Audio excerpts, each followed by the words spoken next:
What is poppin' fam? Spanik here, coach of your Reno Acerola, and this is our draft analysis for Season 3 of the Major League Battlers Association, also known as the MLBA.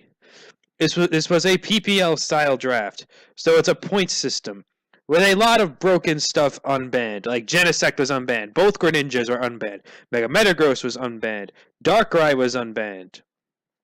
What else? Both Megalottis. Mega Kangaskhan was unbanned.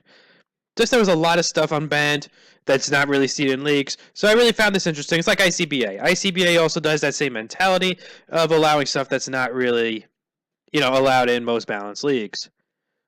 We had the second overall pick in this draft. And I was ecstatic because I was going to be able to grab something powerful.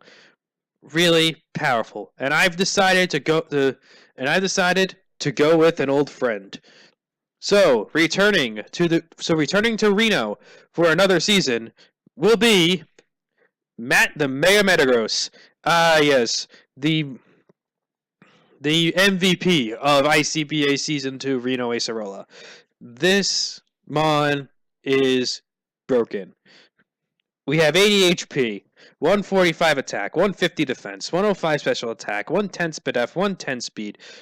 Not only is this thing fast, not only does it hit hard, but it even could tank some hits. 150 defense is nothing to scoff at. 110 speed F, even nothing to scoff at either. This thing is going to eat hits. This thing is going to deal damage. That's really all I could say about Mega Metagross. Has an insane move pool, insane good ability and tough claws. So it moves like Meteor Mash. It's elemental punches. Even Grass Knot is gonna get a Life Orb boost. That is nuts. Coverage is great. Bullet Punch for priority. Break gets the boost. Hammer Arm even gets it. Don't sleep on that 105 special attack either. Grass Knot is gonna deal damage to your Swamperts. Got so many people in ICBA with that. Oof, nice. Okay, so now that I got the biggest threat in Mega Metagross, I decided that I wanted to bring back the core from ICBA Season 2. So I was Hydreigon was low points. It was only 14. I thought that was a steal, and I definitely wanted pivots for Mega Metagross. Because one thing because I did have success in ICBA Season 2, because I was able to pivot around threats and get Mega Metagross in on the Mons it was supposed to get in on and deal damage. So I definitely wanted Hydreigon again. I wanted the old core back. Unfortunately, I was sniped of Hydreigon.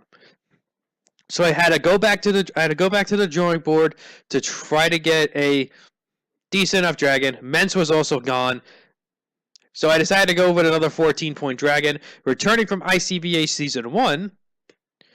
Derp Dragon, the Dragonite. This is not a pivot. It's another set of sweeper dragon, but it's a dragon nonetheless. And it's a mod I really wanted to use again. I felt like I didn't use it well enough in ICBA Season 1, and I figured I'd give it another go. Because it has multi-scale Dragon Dance, really nice. Says you get the free... It's not a free Dragon Dance, because you're still going to take a metric ton from ice hits, but it's something. It's good enough.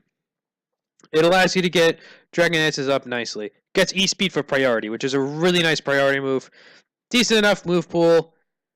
Stats are also here. 134 attack, 91 HP with 9500 speed F, so this thing's actually pretty bulky. 80 speed is not the greatest, but you're going to be Dragon Dancing enough. You're going to be Dragon Dancing all the time with this thing. So it's really not that big of an issue. I did make this thing a Z-Mon, so I will be able to pack a Z-move on it. Gigavolt Havoc for bulky waters. Devastating Drake for just to nuke things. This thing's going to be a nuke/sweeper, and I'm really looking forward to using it again. I feel like I'm going to be able to use it well this time. Now, like I said, I wanted the old core back together from ICBA Season 2, and well, I got 2 out of 3. Because round 3, we decided to go with Mimikyu again. Divinity the Mimikyu. Offensive stats don't look good on paper, but these are definitely don't judge a book by its cover stats. Because Disguise, you essentially get a free sub when you first send out Mimikyu. So, also this thing will be a Z-Mon too. So I will be able to use Bloom Doom with it. Ultra Sun and Moon was kind of this Mon. It got Drain Punch now, so it's going to be able to hit fat normal types. That Overside's going to be able to get recovery off them too. Like Porygon 2 is now no longer a check to this thing because of Drain Punch. That's really nice. You get free SDs with Disguise. Shadow Sneak for priority is really nice. You can slap Spooky Plate on this thing and just deal damage. You can slap a Z move on this thing. Get Splash too. You can set up a Z Splash and just wreck havoc. I love a Mimikyu. Mimikyu's becoming one of my favorite mons in the format now because of its big sweeping potential, big wall breaking potential. Just a great mon. Just a great mon overall. Okay. So now with my fourth pick, I was thinking of, okay, right now I have 3 mons that are all physical attackers. Well, I guess you can make the argument that Metagross and Dragonite could go mix as they have usable special attack stats, but let's face it, those two have physical attack stats and move pools that really outweigh the special. Well, Dragonite maybe has a better case because I have Z moves on it. But still, 134 compared to 100 on Dragonite? Come on. What am I using mostly? And Dragon Dance? Please. So I definitely needed a special wall breaker. I needed a wall breaker in general, but I can't believe this fell to me with the fourth round. I really can't. I still can't believe it fell to me. I know it was 27 points, but come on. You're going to let me get Protean, Greninja, and Mega Metagross on the same team? Yeah, Protean, Greninja. This is also a Zmon. And why would I not make it a Zmon? It gets stab everything. It gets stab everything. Stab Gunk Shot to hit fairies. Who cares about its 95 attack? Who cares about its 103 special attack when you could just stab? When you just have stab everything, stab Dark Pulse, stab extra sensory. You want to hit a fairy with Gunk Shot? Boom! You're now poison type. Yeah, I love Greninja. I love Protean Greninja with Z moves. Woof! This is going to be tough for most of the defensive cores in the league. Actually, not even Fat Enormous could deal with this thing anymore because it gets low kick. I could even run all out pummeling if I wanted to because I made this a Zmon. And also, it's a pivot, which is really nice, and I really wanted pivots to get into my sweepers. But this could also wall break. It's an offensive pivot as well, which is really, really nice. And it could even hazard stack with Fantastic Spice and Spikes. Okay, so I just went straight hyper offense with my first 4 picks, which is understandable because I had success with Mega Metagross in ICBA Season 2, and that team was just straight hyper offense. But unfortunately, I can't get Arcanine to really be that kind of both bulk mon and offensive mon because it was taken already. So I couldn't get Arcanine, plus it was expensive too. I think it was 16 points, which was ridiculous, meaning the fact that Dragonite and Hydreigon were 14, yet Arcanine was 16? I know, I thought that was a little crazy. I think Mimikyu was like 14 too. Also, I needed rocks. I didn't have a rocker on this team. Yeah, I had some hazards with Greninja, but how often am I going to run that? Well, I might run it more often than not, but I definitely needed rocks. More reliable hazards, and it can hit flying types. And plus, I needed a bulk option on the team. So say hello to Miltank. The cheap Miltank. I believe it was only like 8 or 7 points. I forget which one. I forget what it was. Miltank and Dragonite really pair well, because Miltank gets Thick Fat, which makes this thing pretty much resist ice. Ice and fire it resists now, and 2 of the biggest threats on my team: Mega Metagross and Dragonite. Dragonite's quad weak to ice. Miltank can take those hits well because of Thick Fat. Metagross is Metagross is just weak to fire. It's weak to fire. Miltank can take fire hits well too. So this thing gives me a fire resist and an ice resist. Two of the types that hit my offensive core the hardest. And that is really, really, really nice for me. I know I wanted Miltank. I know I kind of reached for it in the 5th round, but I was definitely already running low on points because I cashed out on Metagross and Greninja. So I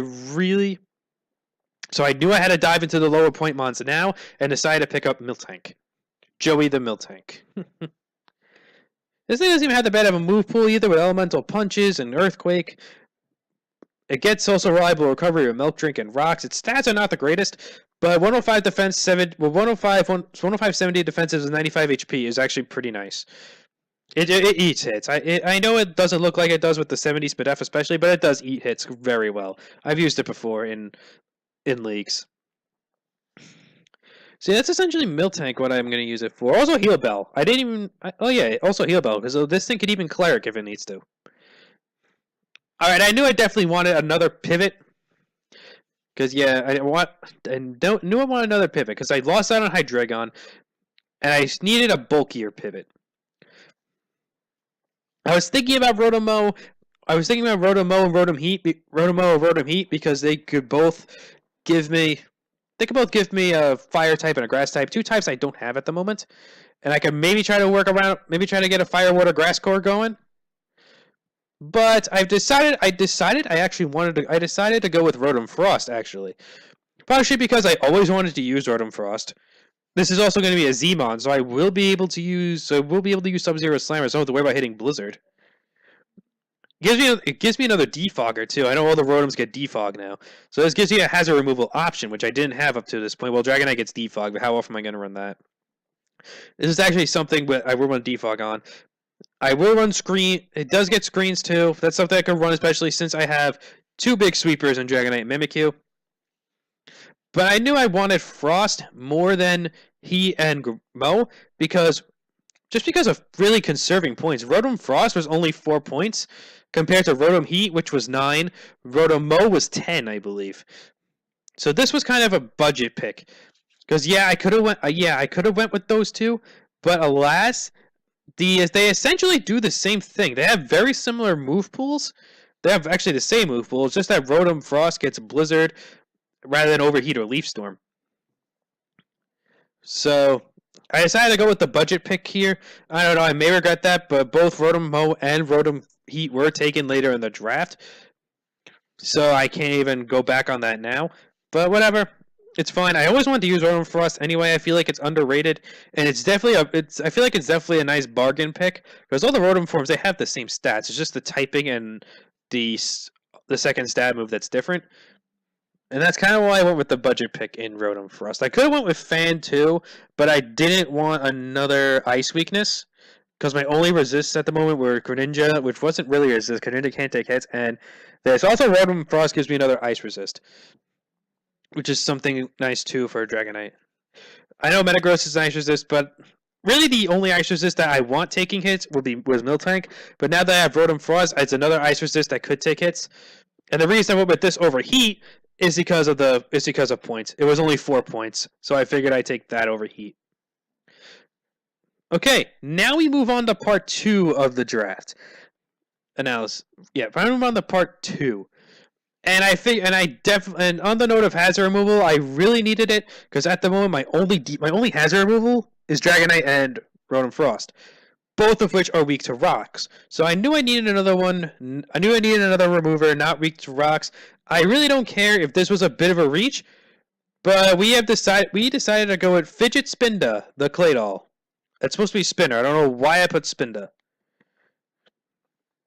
We decided to go with Fidget Spinner, the Claydol. And a returning mod from MLBA Season 2, actually. And this thing, I really don't know why it gets a bad rap. I know it has bad HP, but 105 defense, 120 speed F is actually not bad bulk. I know it doesn't have the greatest attack and attack either, but this thing's just straight utility with rocks, rapid spin. Just gonna be a rocker or a rapid spin. Gives you another rocker, gives you another rapid spinner. Overall, it's a nice mod. I quite like using it. Ice Beam is it's a nice answer to Edgequake. I know it adds another ice resist to the team, but I do kind of patch that later on. I'm not really worried about ice types. I do have 3 resists off the bat already. And well, I have 4 resists, but 2 really don't mind taking hits.